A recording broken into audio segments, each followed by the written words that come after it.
The rock screamed. Not in sound. There was no air this deep in Aegis 12 shafts, but in the way the drill juddered, sparks fountainin like stars in the dark. Kara Valen braced her boots against the trembling tunnel wall, teeth clenched. One more meter and the vein would blow, collapsing the shaft and burying her crew alive. "Cut power now," she barked over comms. Static hissed, then a boy's voice high and tight with fear. "It's stuck, boss.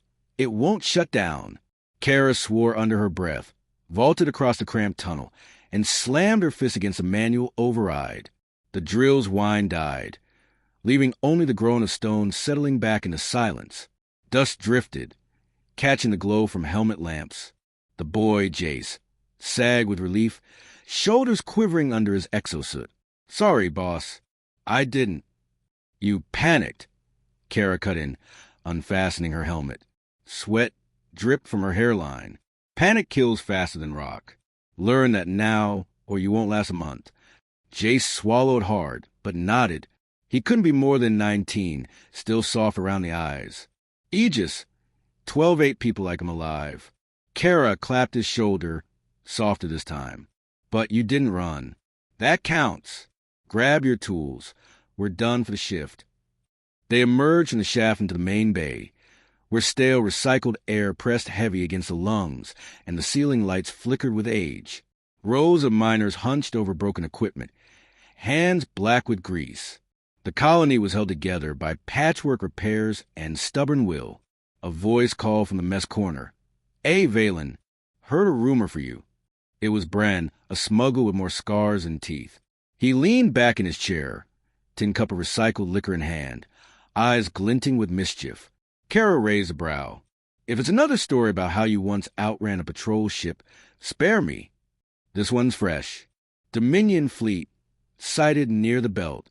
Big one. Word is they're sniffing after dark matter veins." The mess hall fell quiet at that. Everyone knew Aegis. 12 sat on one of the richest deposits in the outer belt. If the Dominion wanted it, nothing short of war would keep them away. A mechanic muttered, "Let 'em take it. Better them than the shaft killing us first." Kara straightened.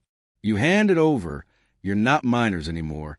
You're slaves with shinier chains." The mechanic looked away. Bran smirked into his cup. Kara didn't press further. She walked to her quarters, a metal cube barely larger than a storage locker. From a shelf she picked up her most precious thing, a carved wooden token, worn smooth from years of handling. A scrap of earth. She had never set foot there, but the thought of it kept her steady. She turned it over in her palm and whispered, "They won't take this from us." The colony alarms blared before she finished the thought. Red lights strobed across corridors. Voices rose in fear. Kara shoved the token into her pocket and ran. Outside the viewing port, a ship blotted out the stars. Sleek, silver-black, bristling with weapons. Dominion. Its hull shimmered with shifting patterns. Alien tech beyond human reach. Compared to the patched freighters docked at Aegis 12, it was a predator circling prey. Miners crowded the bay, staring in silence. Jace whispered, "That's not a patrol ship." "No," Kara said, jaw set. "That's a conqueror." The vessel's lights cut across the asteroid's surface, like a claw marking its claim. The message was clear. The Dominion hadn't come to negotiate. Kara turned to crew. "Get back to stations. Keep working. If they think we're scared, we're already beaten." But even as she spoke, she felt the weight of shadow above them. Aegis 12 was no fortress. The miners had drills, cutters, patched exosuits. The Dominion had fleets, armies, centuries of conquest behind them. Still, Kara squared her shoulders. They might see her as a dirtling, a creature of stone and dust, but dirt could bury anything, given time. The intercom crackled to life with a cold, alien voice. "People of Aegis 12, you are under protection of the Veari Dominion. Cease operations and prepare for inspection." The miners froze. Protection meant seizure. Inspection meant occupation. Jace's face went pale. "What do we do, boss?" Kara forced her voice steady. "We do what we always do. We hold." She didn't know yet how. She didn't know what tomorrow would bring. But she knew this. The Dominion had underestimated dirt before. They would again. And this time, the dirt would fight back. The Dominion cruiser didn't dock. It loomed in orbit, silent and patient, until a smaller craft broke away from its belly and drifted toward Aegis, 12 like a shard of obsidian. Its hull shimmered, reflecting cold light across the asteroid's pitted surface. Kara stood with the miners in the bay, helmet tucked under her arm, every muscle locked against the urge to show fear. When the craft latched onto the docking collar, the air pressure shifted and the hiss of alien seals echoed down the corridor. The first soldier stepped through, tall, armored in plates that rippled like liquid metal. Their eyes glowed faintly under helmets that gave no hint of expression. Behind them walked Commander Zorvek.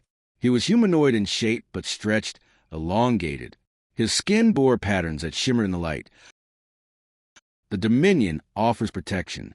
In exchange, you'll surrender all rights to the resources beneath this rock. A ripple of unease swept the crowd. Bren muttered, "Here it comes." Kara kept her voice steady. "And if we refuse?" Zorvek's mouth curved in what might have been a smile. "Then you will learn what happens when dirt resists steel." The soldiers fanned out, scanning equipment, marking crates, moving with mechanical precision. One miner shouted, "This is robbery," and shoved a soldier. The soldier struck him down with a backhand blow. The man crumpled, blood smearing the bay floor. Gasps and cries broke out, but no one moved to help. Zorvek barely glanced at the body. "Your production now belongs to the Dominion. Compliance ensures survival. Defiance ensures extinction. Choose wisely." Kara forced herself not to move, not to let her fists clench. Anger flared in her chest, but anger would get them all killed now. Jace whispered near her shoulder, "Boss, he killed Rian." Just like that. "I saw," Kara murmured. Her voice was flat, but her eyes burned. Zorvek's gaze lingered on her. "You speak boldly for a Dirtling. What is your name?" "Kara Valen." "Then hear me, Kara Valen. You will instruct your people to obey. If they do, perhaps some of you will live long enough to see your species evolve into something worth notice." Kara held his stare. "We don't need your notice." Zorvek laughed softly, the sound sharp as broken glass. "We shall see." He gestured, and his soldiers marched deeper into the colony, taking control of the reactor chamber, life support junctions, and supply bays. Each move was deliberate, methodical. This was not their first conquest. Bren leaned close, voice low. "They'll strip us bare. Leave us nothing but bones." Kara answered without looking away from Zorvek. "Not if we stop them first." The smuggler gave her a sidelong glance. "You're serious." "Deadly." Later, in the mess hall, the miners gathered in tense knots. Fear buzzed through the air like static. Some argued they should comply, survive under Dominion rule. Others whispered about fighting back, though none dared say it loudly. Jace slammed a fist on the table. "They murdered Rian in front of us. What happens when they decide one body is enough?" An older mechanic shook his head. "We've got drills and cutters. They got fleets. Do the math." Kara stood, her voice cutting through the noise. "I saw the same thing you did. Rian dead. Zorvek looking down at us like we're insects. That's what they think we are. Dirt. But dirt holds the bones of every empire that's ever fallen. If we bow now, we're already finished." Silence spread. Eyes turned toward her. Bren leaned back in his chair. "So what's your plan, Valen? Throw rocks at them?" "Not rocks," Kara said. "The shafts, the vents, the tunnels they don't know. Aegis, 12 is ours. They're trespassers. We know every crack in this place, every weakness. That's worth more than any fleet." Jace nodded fiercely. "She's right. We fight with what we've got," the older mechanic muttered. "And when they crush us..." Kara met his gaze. "Then we make them bleed first." The crowd shifted, uneasy but listening. Hope wasn't there yet, but defiance had been planted. That night, Kara sat alone in her quarters, the wooden token in her hand. She traced its grooves, thinking of Earth she had never seen, of a sky unbroken by steel. The Dominion thought humans were Dirtlings, creatures to trample. Maybe they were right. But dirt had weight, and when it shifted, mountains fell. The intercom crackled. Zorvek's voice filled the corridors, calm and final. People of Aegis 12, you now serve the Dominion. Production begins at dawn. Resistance will be met with death. Kara closed her fist around the token. The Dominion had drawn the line. Tomorrow, she would answer.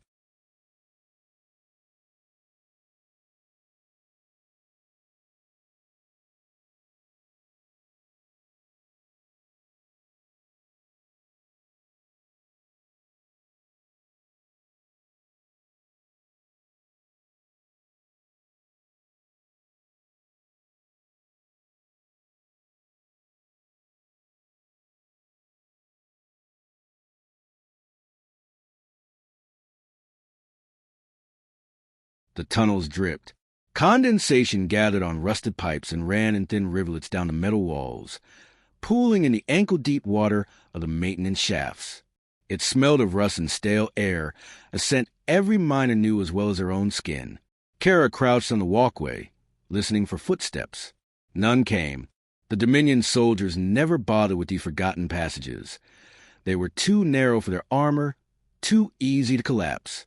That made them perfect for what came next. A dozen miners huddled with her, faces lit only by helmet lamps. The group was raw. Mechanics, drill operators, haulers, people who had never held a weapon. Yet every pair of eyes carried the same weight. Anger sharpened into something dangerous.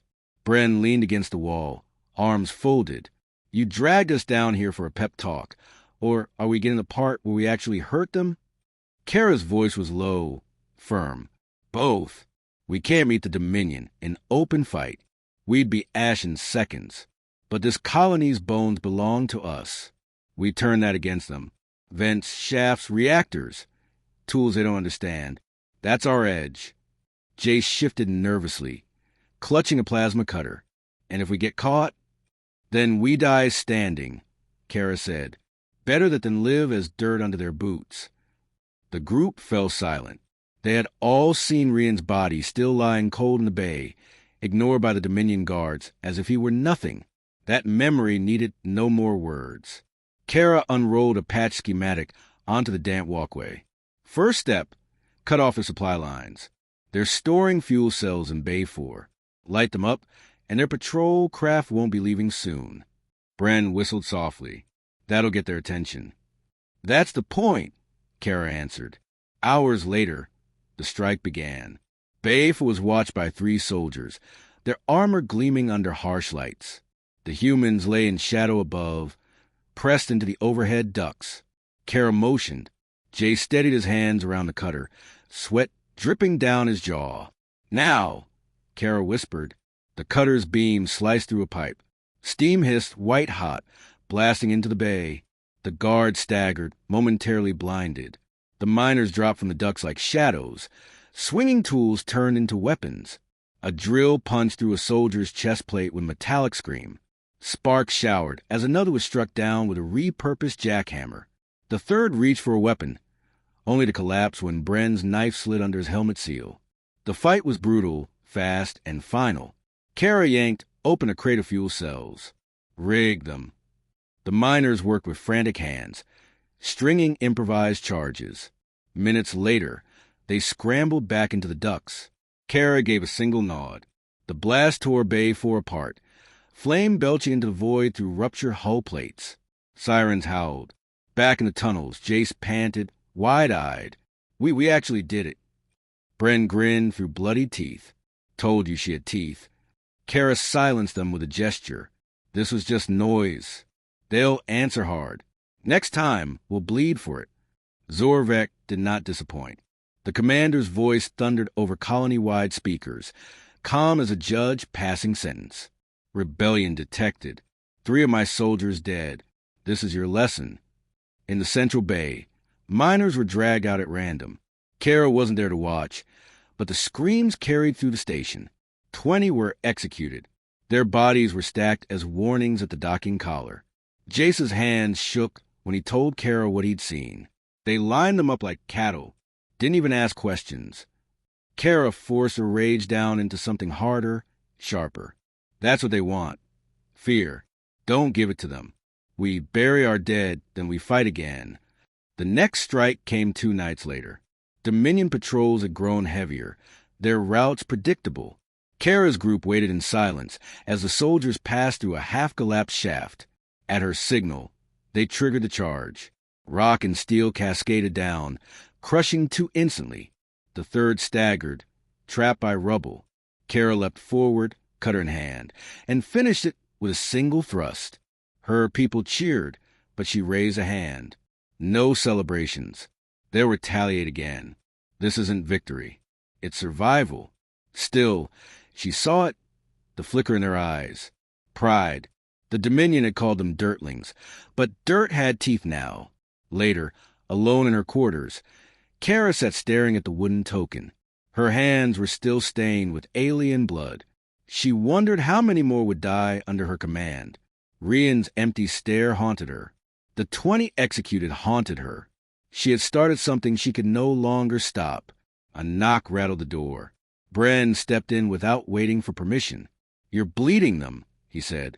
"But you're bleeding us too. People are scared." "They should be," Kara said. "This isn't a game." He tossed her a flask. "Drink. You'll think clearer." She set it aside. "You doubt me?" "I doubt everyone," Bren replied. "But you," he studied her face. "You've got fire. Enough to burn this whole place down. Just be sure you know where the flames go." The next morning, Kara gathered the miners again in the maintenance tunnels. She looked at each one, faces hollow from exhaustion, eyes rimmed red, yet shoulders squared. "They think executions will break us," she said.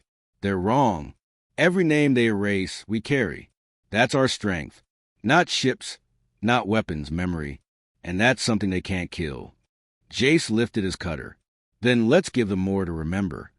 A murmur of agreement rippled through the group. For the first time, it wasn't fear driving them. It was fury. Kara nodded, a grim satisfaction settling in her chest. The fire was spreading, and once it burned hot enough, not even the Dominion steel would withstand it. The Dominion had tightened its grip. Every corridor now carried the echo of armored boots. Every bay was watched by scanning drones. Floodlights burned day and night, making the colony feel less like a home and more like a dissected carcass under glass. But Kara saw opportunity where others saw only walls. If the Dominion wanted total control, then their arrogance would force them deeper into the colony skeleton. The mines. She stood before her gathered fighters in an abandoned drill station. The air was heavy with dust. Old machinery loomed like skeletons in the dark. Her voice was steady. "You've heard of the black veins." Murmurs rippled. Everyone had. Those unstable streaks of dark matter had been marked forbidden since the first drill struck sparks against them. The veins pulsed faintly in the rock, humming like distant thunder. "Touching them wrong can collapse a shaft," Jace muttered. "Or worse. My uncle swore one killed a whole crew without leaving bodies." Kara nodded. "That's why the Dominion ignores them. They think they're useless. They're not. They're alive in their own way. And if we can't match the Dominion's firepower, we use the ground itself." Bren leaned forward, eyes narrowed. "You're talking about making the veins blow." "Not blow," Kara corrected. "Resonate. Trigger one vein. It destabilizes the rest. Chain reaction. We could drop half the colony on their heads." The room went still. Even hardened miners shifted uneasily. One voice broke through. "And us? What happens to us?" Kara looked them each in the eye. "If we're clever, we steer it. Collapse only the sections they hold. But yes, there's risk. More risk than anything we've done. But if we succeed, we cut their spine out from under them." Silence stretched, heavy as stone. Then Jay said quietly, "Better to die shaking the earth than rotting in their chains." The others nodded. A choice had been made. 2 nights later, they moved through the shafts. Kara led at the front, lamp strapped to her chest, breath echoing in her helmet. The black veins glowed faintly in the stone, thin rivers of shadow threaded with violet sparks. She knelt, tracing a gloved finger near one seam. The vibration buzzed against her bones. Alive, she thought, It feels alive. Will it work? Jace whispered, standing tense at her shoulder. It has to. They set charges, carefully positioned along stress points in the walls. These weren't bombs to destroy, but tuning forks to coax the veins into resonance. Every placement carried the weight of a prayer. Bren kept watch at the rear, rifle ready. We're running out of time, he warned. Patrols are sweeping closer. Kara sealed the last charge. Her stomach knotted as she activated the remote trigger. Move. Now! They retreated into an old survey shaft, barely wide enough to stand. Kara gripped the detonator, sweat slick on her palm. Her thumb hovered, then pressed. The mines answered. At first, only a hum. The rock vibrated underfoot. Dust rained from the ceiling. Then the hum deepened, rolling into a roar. The veins lit up in jagged streaks of violet, pulsing like lightning frozen in stone. Holy! Jace's words were lost as the ground convulsed. A blast of heat surged through the shaft. Walls split. Whole sections of tunnel collapsed like paper crushed in a fist. Far above, Dominion floodlights flickered and died. Kara could imagine their soldiers stumbling as the earth betrayed them, but triumph curdled fast. The resonance spread farther than intended. Shafts Kara had marked safe began to buckle. The ground cracked beneath their feet. Too far. Bren shouted, "You'll bury us all." Kara's teeth clenched. She slammed the kill switch. The hum faded, but the damage was done. Entire sections had collapsed, and the shock waves had torn deeper than she dared. "Back!" she ordered. "We need to see the surface." They emerged into the central bay. The sight froze them. Half the colony's superstructure sagged, twisted metal jutting like broken ribs. Dominion dropships lay crushed under debris. Fires licked the walls, painting everything in hellish orange. But among the wreckage were bodies, human bodies, civilians who hadn't escaped the collapses, families who'd hidden in the wrong place. Jace fell to his knees. Gods, no! Kara's chest constricted. She had wanted to cripple the Dominion, not her own people. Yet the cost was carved into the broken bodies around her. A voice boomed through the bay, amplified by Dominion speakers. Cold, wrathful, clever vermin, you wound yourselves more than us. And now I come for you. Zorvek's shadow appeared in the smoke, towering and armored, flanked by soldiers. His helmet gleamed like obsidian. Kara's people tensed, weapons raised, but she saw the truth. They were outmatched. Still, she stepped forward, standing tall amid the ruin. "This ground isn't yours," she called. Her voice carried, raw and sharp. "You'll choke on it before we kneel."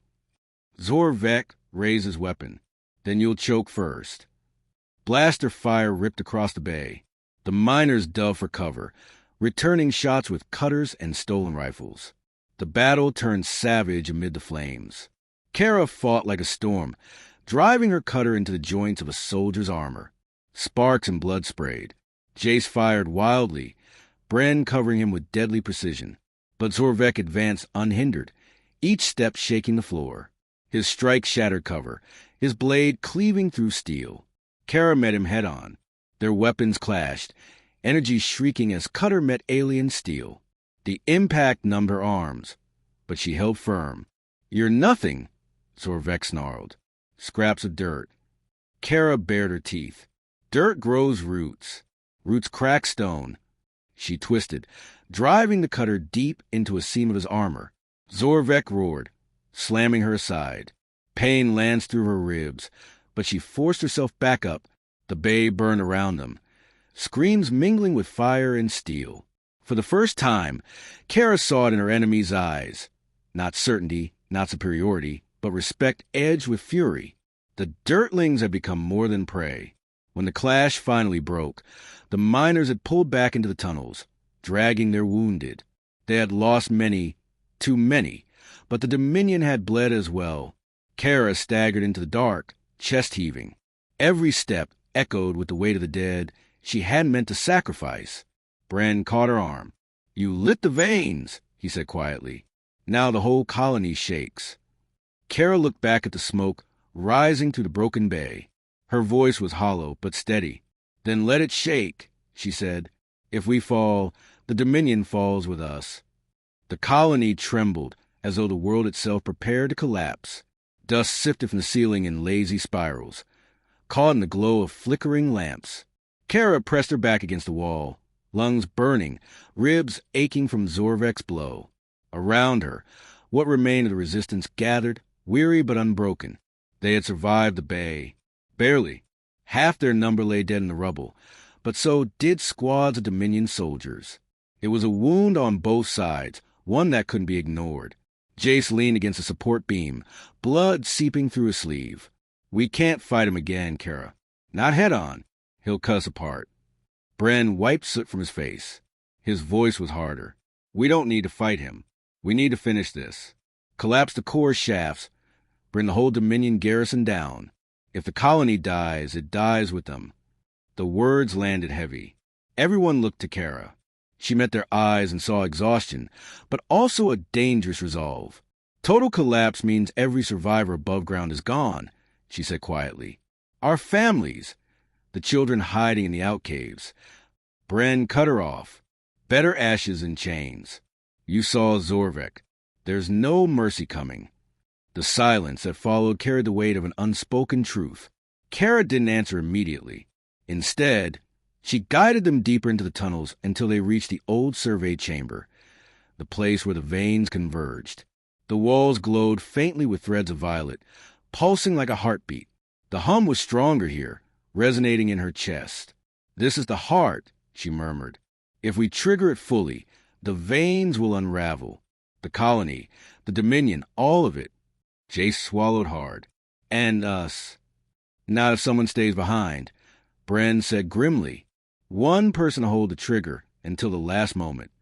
The thought slashed through the group like a knife. No one spoke, but every eye flicked toward Kara. She knew it before they looked at her. The leader pays the price. That's how it always went. But even as the thought settled, another sound cut to the chamber. Boot steps, heavy and deliberate. Zorvek. His silhouette filled the tunnel entrance, black armor streaked with blood and fire. His voice rumbled, amplified by his helmet. Here you are. The vermin nest at last. Weapons raised, but Kara lifted her hand. Hold. He wants me.